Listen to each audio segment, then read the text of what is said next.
लगते हो चंपू और खुद को समझते हो हीरो। लगते हो चंपू और खुद को समझते हो हीरो। पढ़ लो बेटा, यही समय है। पढ़ लो बेटा, वरना मार्क्स आएंगे जीरो।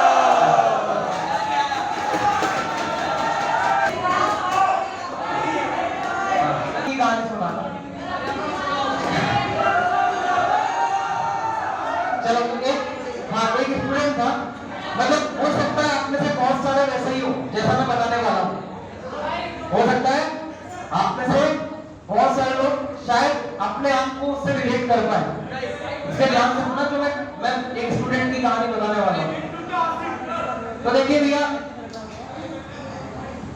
अच्छा क्योंकि ओरिएंटेशन में आया था कि मैं आपके नहीं आया था, क्योंकि ओरिएंटेशन वालों को भी मैंने कहानी सुनाई दी वाली, तो अगर आप नहीं आए तो डेफिनेटली आपके लिए नहीं होगी। तो देखिए एक स्टूडेंट था, तो ऐसी जगह से था जहां पर थोड़ी अवेयरनेस की कमी है, ठीक है। तो होता क्या है, सामने घर होता है शर्मा जी का, और शर्मा जी का एक लड़का होता है, वैसे दो लड़के हैं उनमें से एक लड़का है।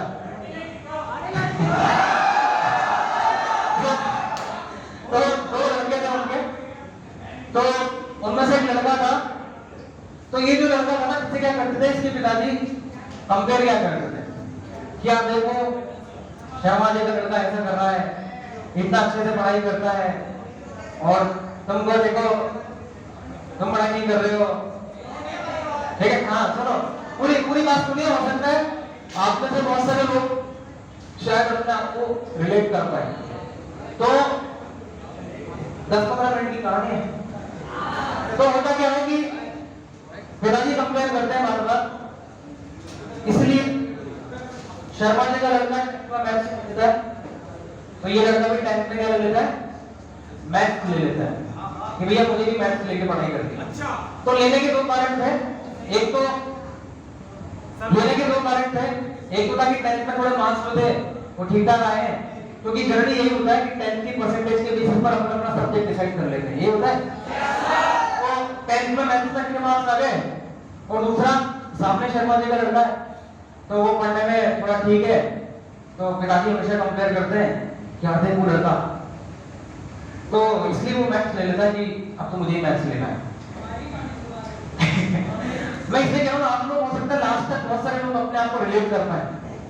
तो क्या करता है, मैथ्स ले लेता है, लेकिन 11th में आ गया हो, थोड़ा आराम से बैठो,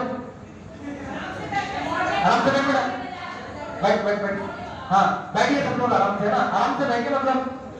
तो वो क्या करता है, 10th में मैथ्स ले लेता है, लेकिन उसको अभी तक ये नहीं पता कि यार इंजीनियरिंग क्या होता है, बीटेक क्या होता है, ये क्वेश्चन नहीं पता है, बिकॉज ऑफ अनअवेयरनेस, क्योंकि अवेयरनेस नहीं थी। तो मैथ्स ले ली, 11th पढ़ा, 12th पढ़ा, उसके बाद 12th में जब 11th में जाता है, तो 11th में स्कूल के जो मास्टर होते हैं उन्हीं के पास वो ट्यूशन लगा लेता है, क्योंकि 11th में जनरली ये होता है कि स्कूल में हम जाते हैं ना, तो जिस स्कूल के पास अपन जाते हैं उसी के टीचर के पास अगर ट्यूशन लगा ले तो अपन पास हो जाते हैं, यही होता है।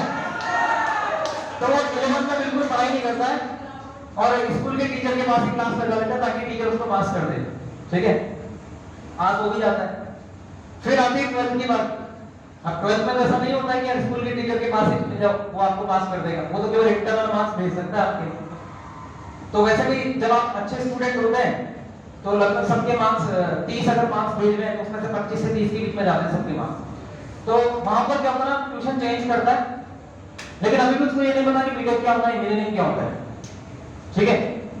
तो 10th 12th भी पास कर लेता है।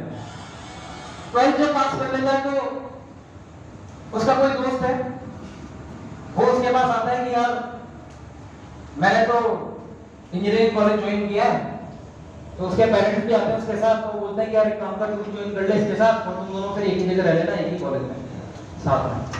अब उस समय पता नहीं था कि इंजीनियरिंग क्या होती है, तो इसलिए वो जाता नहीं, क्योंकि वो उसका जो दोस्त था वो तो किसी प्राइवेट कॉलेज में जा रहा था ऐसे भी, लेकिन इसको पता नहीं था कि इंजीनियरिंग क्या होती, तो वो नहीं जाता, ठीक है। फिर वो ले लेता है बीएससी में एडमिशन, क्योंकि उसको अभी तक कैसे करना होता है, कुछ पता नहीं, तो वो क्या करता है कि 12th पास करके बीएससी में एडमिशन ले लेता है। बीएससी जानते हो सब लोग, तो बीएससी में एडमिशन ले लेता है। लेकिन जब वो बीएससी फर्स्ट ईयर में पढ़ रहा होता है तो वहां ट्यूशन वगैरह सब लगा ली उसने बीएससी। तो जब वो बीएससी में पढ़ रहा होता है उस समय कुछ उसको ऐसा लगता है कि यार समथिंग इज मिसिंग, मतलब अंदर से सेटिस्फेक्शन नहीं आ रहा कि यार ये वो नहीं जो मैं करना चाह रहा हूं, ठीक है। उसको ऐसा लगता है कि यार ये वो नहीं है जो मैं करना चाहता हूं, तो उसके अंदर से अनसेटिस्फेक्शन आने लगता है। अब आप जानते हो अगर कोई आदमी अनसेटिस्फाइड हो गया किसी चीज से तो उसका उस काम में मन नहीं लगता है, तो वो भी क्या करता है कि बीएससी से उसका मन उठ जाता है। फिर इधर में क्या होता है कि बीएससी के एग्जाम आने वाले होते हैं और कहीं से उस लड़के को ये पता लगता है उसके दोस्तों के थ्रू कि यार आईआईटी जैसा भी कोई एग्जाम होता है। कब? जब बीएससी कर रहा होता है तब, कि आईआईटी जैसा भी कोई एग्जाम होता है और उसके थ्रू हमको अच्छे कॉलेज मिलते हैं। और उसके अलावा एक और एग्जाम होता है एआईट्रिपल। ये दो एग्जाम के बारे में उसको पता लगता है। तो वहीं से उसके दिमाग में लगता है कि क्यों ना, जब मेरे साथ वाले ऐसा कर रहे हैं जो पढ़ाई में या तो मेरे बराबर है या मुझसे कम है, तो क्यों ना मुझे भी ऐसा करना चाहिए। तो वैसे ऐसा अनसेटिस्फेक्शन था बीएससी से। और जब ये चीजें पता लगती है तो वो क्या करता है कि घर वालों से बात करता है। अब जनरली थोड़े से फाइनेंशियल कंस्ट्रेंट्स होते हैं, तो फिर भी घर वाले एक बात है, कितने भी फाइनेंशियल कंस्ट्रेंट्स क्यों ना हो, अगर उनको आपके ऊपर विश्वास है और आपके अंदर इतनी क्षमता है कि उनको कन्विंस कर लो तो वो मान जाएंगे। तो वो क्या करते हैं, मान जाते हैं कि चलो ठीक है यार, तेरे को भी कैसे भी करके नेक्स्ट ईयर कोचिंग करने भेज देंगे। तो वो कोचिंग करने के लिए उसका रास्ता खुल जाता है और वो फिर कोटा जाता है। अब होता क्या है कि जेई के दो ही चांस होते थे उस टाइम पर, एक तो 12th के साथ फिर 12th के बाद।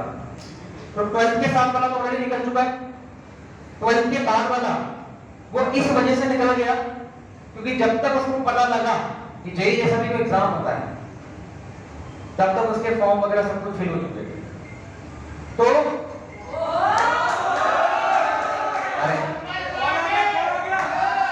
तो क्या होता है कि जेई के दोनों चांस निकल जाते हैं, तो जेई का एग्जाम को नहीं दे पाते, लेकिन ट्रिपल ई का फॉर्म बचता है तो ट्रिपल ई का फॉर्म भर देता है।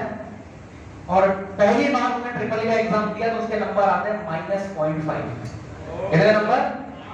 -0.5। बस वो देने चला जाता है कि हाँ मेरे को एग्जाम देना है, एक बार देख के तो देखते हैं क्या होता है। तो वो पहली बार एग्जाम देता है, -0.5 उसके नंबर आते हैं और वो आ जाता है कोटा कोचिंग करता है। फिर कोटा में वो कोचिंग लेता है और जैसा कि आप लोग जानते हैं कि यार अगर आप लोगों ने 11th और 12th में कुछ भी नहीं पढ़ा है तो ये समस्या हमेशा आती है। ठीक, तो ये समस्या हमेशा आती है कि अगर आपने 11th और 12th में कुछ भी नहीं पढ़ा और डायरेक्ट आप ड्रॉपर में आके बैठ गए, तो ड्रॉपर में थोड़ा स्पीड थोड़ा ज्यादा रखा जाता है as you know, as compare to 11th and 12th।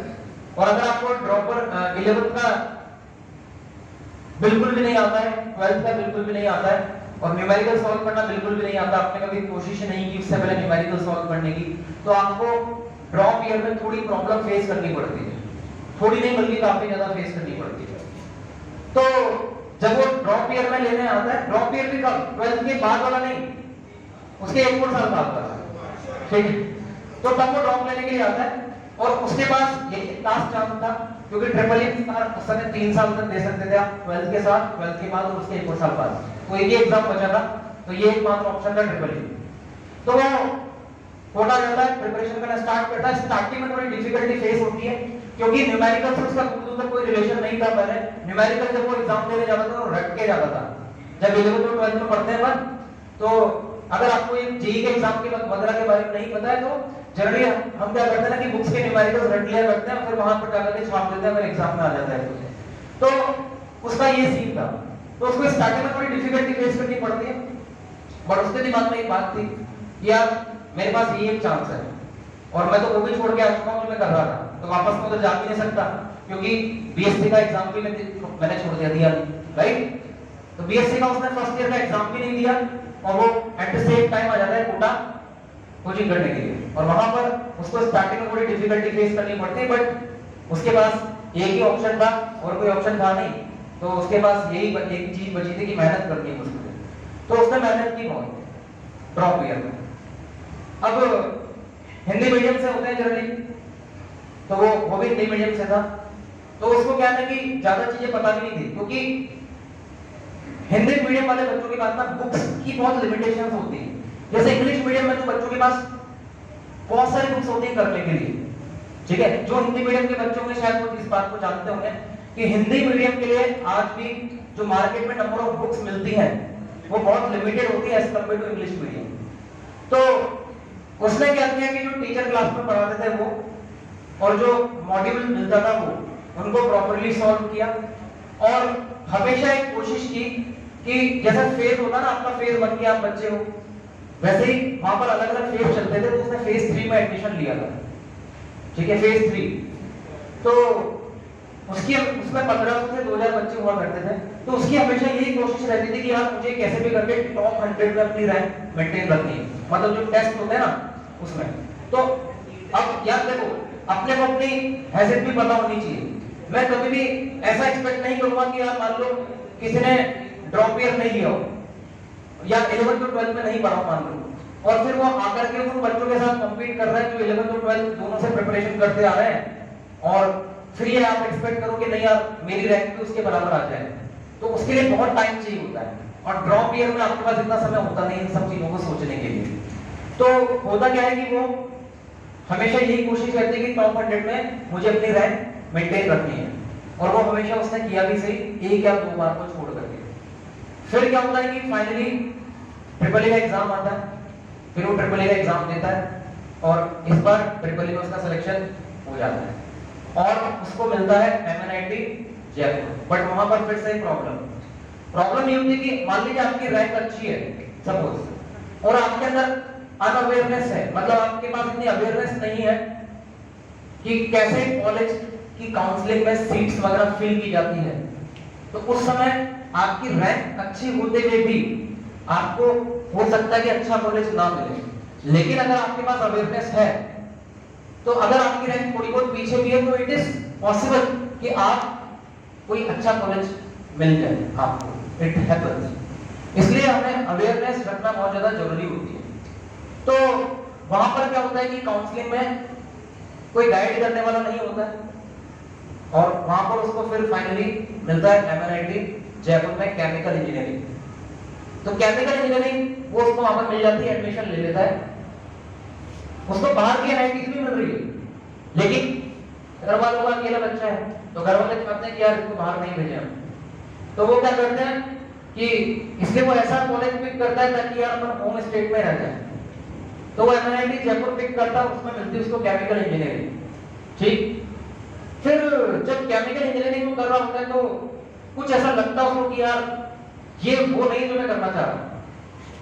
ये कब की बात है? एडमिशन लेने के बाद की।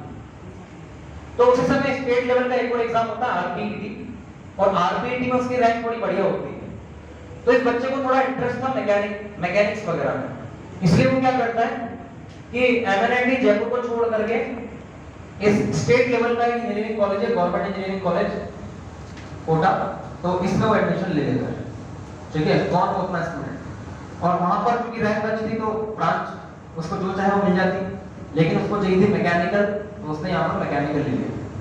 फिर जब वो मैकेनिकल में अपनी इंजीनियरिंग और जयपुर MNIT छोड़ देता है 1-1.5 महीने बाद, तो जब वो छोड़ रहा होता है ना उस समय उसके जो सीनियर्स थे वहां पर MNIT जयपुर वाले, वो उसको सजेस्ट भी करते हैं कि it's not a good decision, क्योंकि एक नेशनल लेवल के कॉलेज को छोड़ करके आप किसी स्टेट लेवल के कॉलेज में जा रहे हैं, और उस समय MNIT जयपुर की रैंक भी अच्छी खासी थी, 25 ऑल ओवर इंडिया में।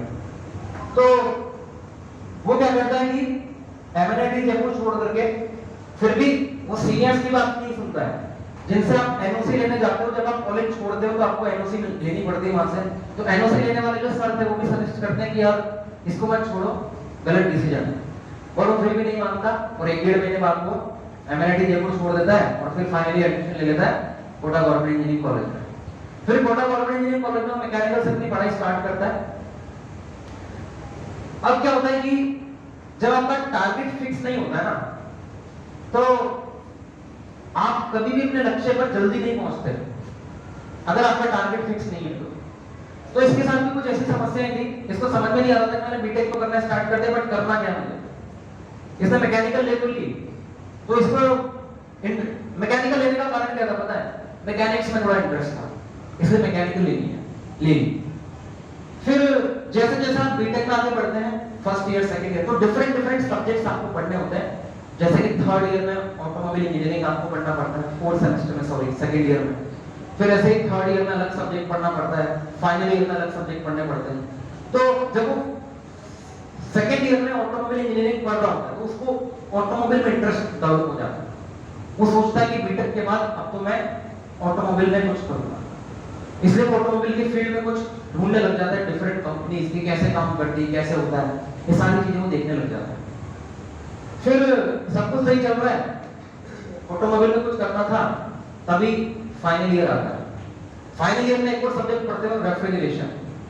रेफ्रिजरेशन जानते हैं, कूलिंग वगैरह जो होती है, तो एक सब्जेक्ट होता है रेफ्रिजरेशन।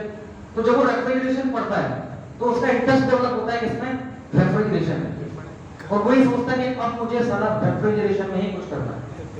तो ऑटोमोबाइल हो गया पीछे, और अब उसका नया टारगेट हो गया क्या, रेफ्रिजरेशन।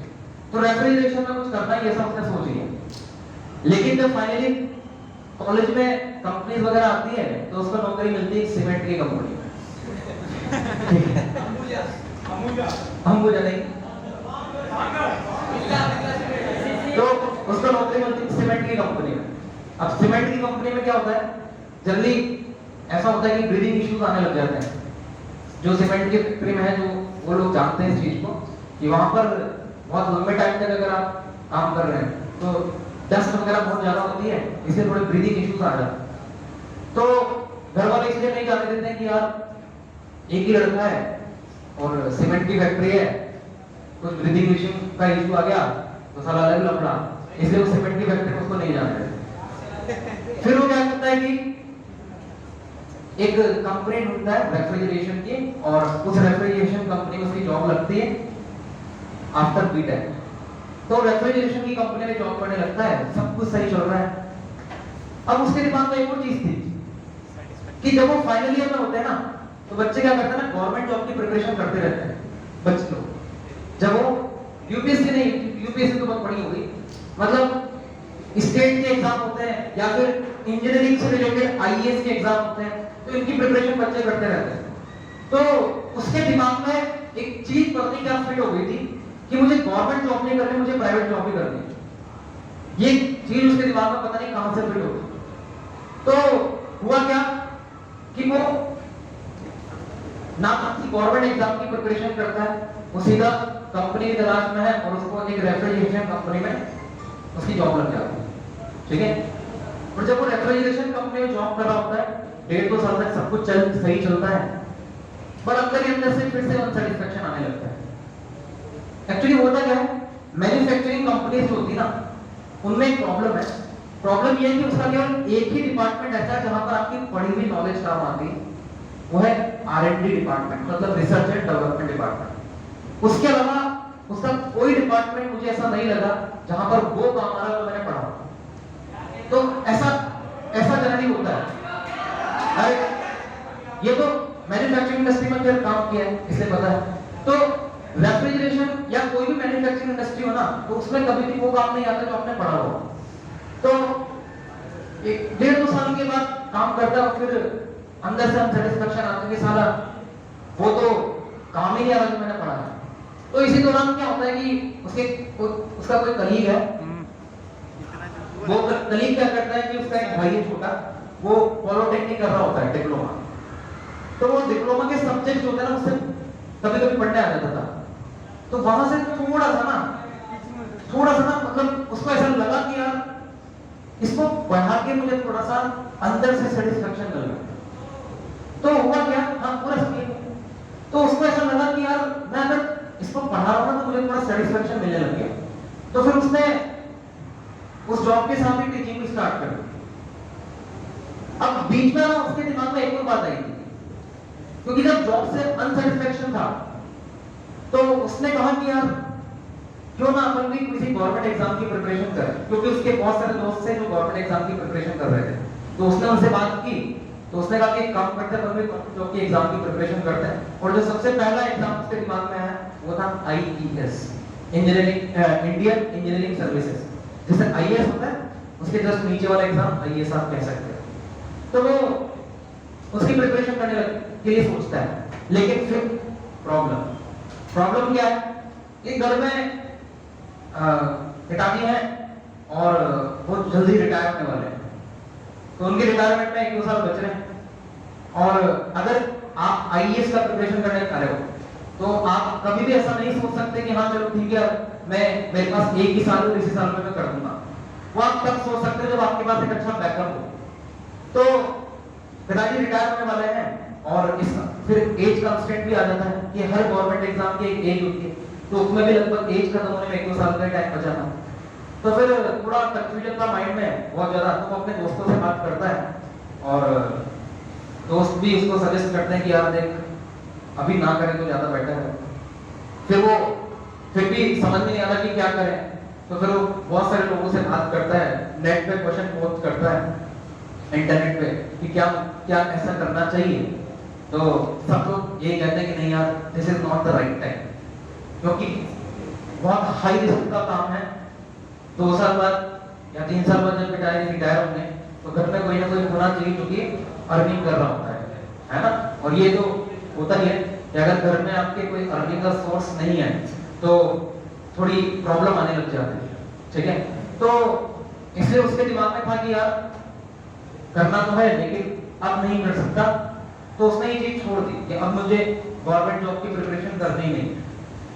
तो इसी दौरान उसके कलीग का भाई उसके साथ पढ़ने आता है और वो उसको पढ़ाने लगता है और वहां से थोड़ा टीचिंग में इंटरेस्ट डेवलप होता है। तो जॉब के साथ उसने टीचिंग करना भी शुरू कर दिया और फिर लगभग 2.5-3 साल जॉब करने के बाद वो उस जॉब को पूरी तरीके से छोड़ देता है घर वालों से बात करने के बाद।